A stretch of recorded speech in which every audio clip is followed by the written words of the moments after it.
하나님은 모든 것을 하실 수 있는 분이시다 라고 27절에 이야기하죠. 내게 할 수 없는 일이 있겠느냐. 사랑하셔서 하나님은 구원하십니다. 그러나 악을 행하는 자들을 공의로 심판하기도 하셔요. 특히 하나님께서 택하신 자들을 지속적으로 가르치시고 끊임없이 가르치시죠. 그럼에도 그들이 교훈을 듣지 아니하며 받지 아니하고 하나님의 이름으로 일컫는 집에 자기들의 가증한 물건을 세워서 그 집을 더럽힌다든지, 또 바알의 산당을 건축하고 자기 아들들, 딸들을 몰래 앞으로 지나가게 하는 등 하나님이 가증히 여기시는 것에 대해서 반드시 심판하시거든요. 그래서 우상 숭배하지 말아라 라고 애굽에서 건진받은 자들에게 가장 먼저 강조해서 이야기하셨던 것 아닙니까?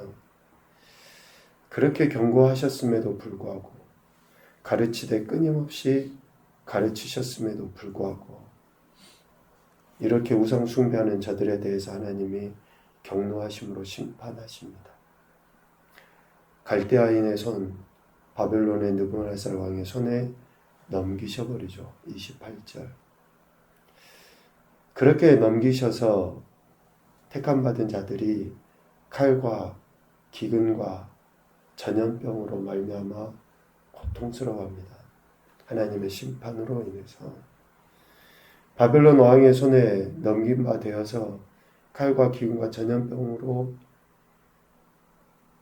고통당하는 저들을, 또 하나님이 세우신 그 성 예루살렘을 회복시키시겠다라고 말씀하셔요.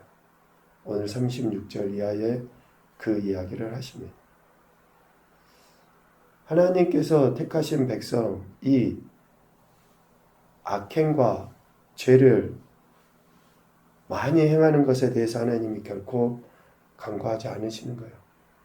지금 당장에는 뭐가 이러한 칼과 기근과 전염병과 포로됨으로 안 나타날 수도 있어요. 그런데 하나님이 반드시 그들을 심판하셔요. 그러니까 세상 사람들도 그렇지만 예수님 믿는 사람들도 소위 우리가 하나님 말씀대로 안 살아도 별로 크게 지장은 없거든요. 어떤 문제들이 막 즉각 일어나질 않아요. 그런데 하나님은 그것을 그대로 간과하지 않으시거든요. 그래서 하나님은 그들에 대해서 포로로 잡혀가게 하시고, 오늘 말씀해 보면 이렇게 포로로 잡혀가게 되는 것 역시 하나님의 주권 가운데 이루어진 것이다라는 것을 말씀하고 있습니다. 이스라엘 곧 유다가 칼과 기근과 전염병으로 말미암아 바벨론 왕의 손에 넘긴 바 된 것, 이것은 그들에 대한 경로 심판 때문이라고 이야기하셨죠. 하나님께서 노여움과 분함과 큰 분노로 그들을 모든 지방으로 쫓아보내었기 때문에 그들이 포로 생활을 하게 된 거예요. 하나님의 공의로움은 우상을 숭배하고 불순종하는 자들에 대해서 이러한 징계, 즉 포로가 되게 한 것으로 나타난 거죠. 당시에 바벨론 힘이 엄청 세서 이스라엘 유다를 멸망시키고 포로로 잡아갔다. 또 아니면 이스라엘의 힘이 너무 약해가지고 저들이 그냥 포로 생활을 하게 된 것이다. 가 아니에요. 물론 그 바벨론의 세력이 강력해지긴 하죠.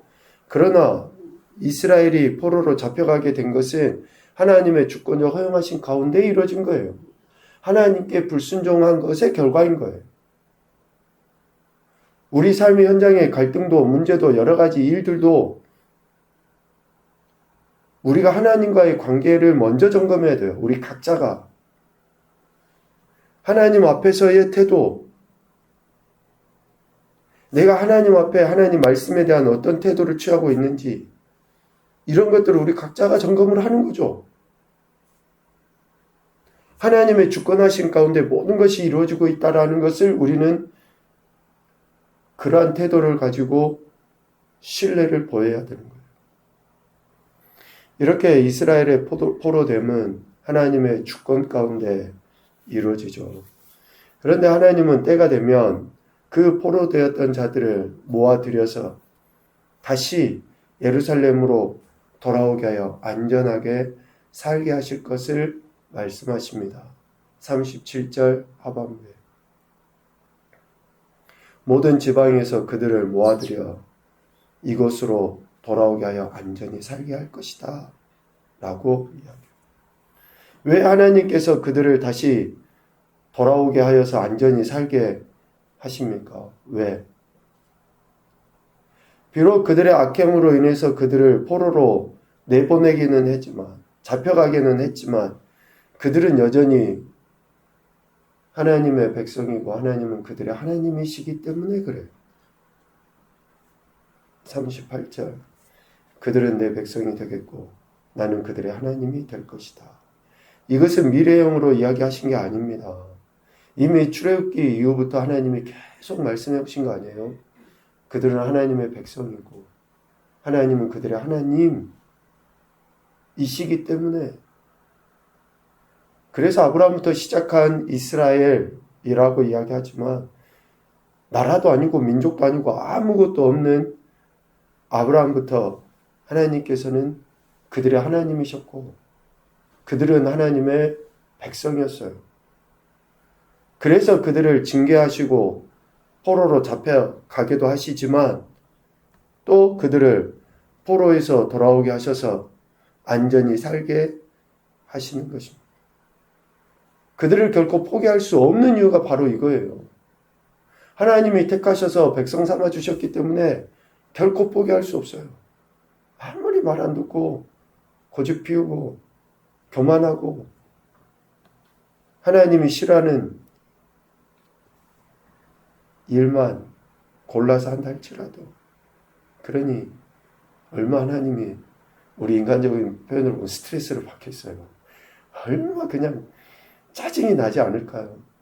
우리가 자식들에 대해서도 똑같잖아요. 지칠이 말 안 듣는데 이거 어떻게 할 수도 없고 그냥 부모만 소가려 하고, 또 때가 되면 철이 들겠지, 또 때가 되면 지도 결혼해보면 부모 심정 알겠지 하는 마음으로 또 기다리고 기도하고 하는 거 아닙니까?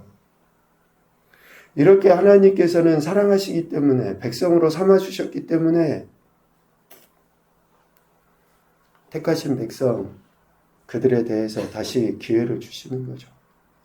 하나님께서 택하셔서 백성 삼아주신 그들이 하나님의 하나님 되심을 인정하고 하나님의 백성으로 살아갈 수 있도록 하나님께서 또다시 기회를 주시는 거예요. 회복시키시는 거예요. 그 회복시키심이 39절 이하에 나옵니다. 한 마음과 한 길을 주어 자기들과 자기 후손의 복을 위하여 항상 하나님을 경외하게 하셔요. 하나님을 경외하며 살 수 있도록 하나님께서 이끌어 주셔요. 40절 영원한 언약을 세우고 하나님 경외함을 그들의 마음에 두어 하나님을 떠나지 않게 하셔요. 하나님의 백성으로서 하나님이 회복시키신 자들의 삶의 태도가 이거예요. 하나님께서 회복시키신 자들, 하나님의 백성이라고 인정하신 그들이 하나님을 경외함에 대해서, 그러니까 하나님 되심을 인정함의 태도가 39절, 40절에 그렇게 나타나지도록 하나님은 하시는 거예요. 그러니까 우리가 하나님의 백성이라 하면 이런 태도들이 보여져야 돼요. 항상 하나님을 경외하고 마음에 하나님 경외함을 두어서 하나님을 떠나지 아니하고, 41절 하나님께서 기쁨으로 그들에게 복을 주시되 분명히 하나님의 마음과 정성을 다하여 그들을 이 땅에 심으시는 그런 결과들이 이루어지게 되는 거죠.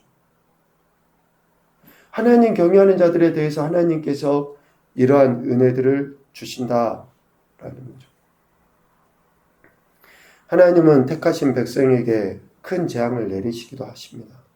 그러나 다시 그들을 회복시키실 때에는 41절, 42절처럼 그들에게 복을 주시되 분명히 하나님의 마음과 정성을 다하여 그들을 이 땅에 심으시고 허락하신 모든 복을 그들에게 내리실 것이다 라고 이야기하십니다. 그러니까 얼마나 하나님이 사랑하시며 얼마나 하나님이 그들에 대해서 자신의 백성으로 인정하셨으면 비록 지금은 불순종하여 어리석고 미련한 행태의 모습을 보이지만 다시 회복시키셔서 그들에게 약속하신 그러한 복, 하나님을 경외하며 살게 하시고 그 약속하신 복을 주시겠다라고 이야기하시는 거죠.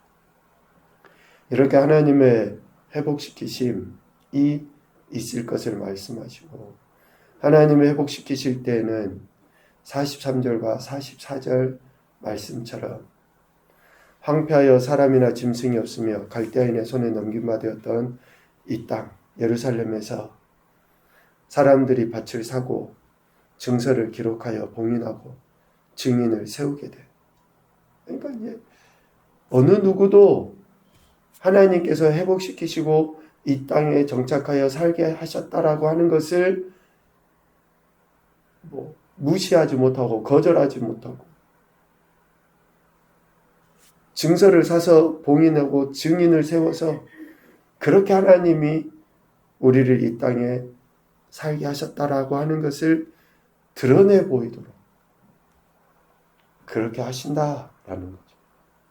얼마나 귀하고 복된 은혜인지 모릅니다. 이스라엘이 힘이 세져서 바벨론에서 돌아온 게 아니라는 거예요. 이스라엘이 자기들이 바벨론과 싸워서 독립을 하고 그렇게 하는 게 아니라는 거예요. 하나님께서 그렇게 황폐했던 그곳으로 다시 돌이키셔서 다시금 철저하게 하나님의 은혜로 이 땅에서 살게 될 것이다 라고 하는 것을 이야기하시죠. 결국 하나님의 백성된 정체성을 회복시키시기 위해서 하나님은 그들을 포로로 잡혀가게 하시지만 또 포로에서 귀환하여서 땅을 사서 그곳에 정착하며 살게 하시는 거예요. 하나님의 백성이라는 것을 절대 잊지 않도록 하기 위해서. 그러니까 오늘 우리는 이런 일들이 일어나기 전에, 이런 일들이 생기기 전에 이런 말씀을 통해서 우리 각자가 또 우리 가정이나 교회 공동체가 하나님의 백성이라는 것을 기억하고 하나님 말씀을 우리 삶의 현장에서 그렇게 기준 삼고 살아. 지속적으로 우리에게 가르치시고 또 말씀하시는 교훈을 듣고 순종하는 그러한 삶의 태도를 보여야 한다라는 거죠. 이런 일이 일어나기 전에 혹 지금 그러한 상황 가운데 있다 할지라도 첫 번째 교훈입니다. 나는 하나님의 백성이고 하나님은 나의 하나님이시다. 너무 원론적이지만 당연한 이야기입니다. 그래서 매 순간순간 하나님의 백성이라는 정체성을 잊지 않아야 되는 거죠. 두 번째, 하나님의 백성된 정체성을 회복시키기 위해 포로가 되게 하시고 또 포로에서 돌아오게 하신다. 우리의 삶, 그 전체가 하나님의 백성됨을 드러내도록 하시기 위해서 하나님께서 허락하신 것이다 라는 것을 꼭 기억해야 됩니다. 세 번째, 하나님의 백성으로서 허락된 삶의 현장에서 하나님의 하나님 되심을 증거하며 살아가자. 증거하며. 여러분 간증도 많이 듣고 또 보기도 하시겠지만 그런 모든 간증이나 내용들의 결국은 하나님을 드러내는 것이어야 됩니다. 하나님께서 하나님의 영광 가운데 백성된 자들에게 주신 그 은혜로 하나님의 영광, 하나님만을 드러내야 되는 거죠. 그러니 삶의 현장에서 꼭 우리가 하나님 되심을 증거하며 살아가는 것이 가장 큰 축복이라는 것을 잊지 않아야 되리라는 생각을 합니다. 오늘도 저와 여러분에게 구원의 은혜를 베푸시고 하나님의 하나님 되심을 나타낼 수 있는 기회 주신 그 하나님의 사랑에 감사하면서 오직 그 하나님을 증거하며 영광 올려드리는 복된 하루가 되시기를 주님의 이름으로 축복합니다. 아멘.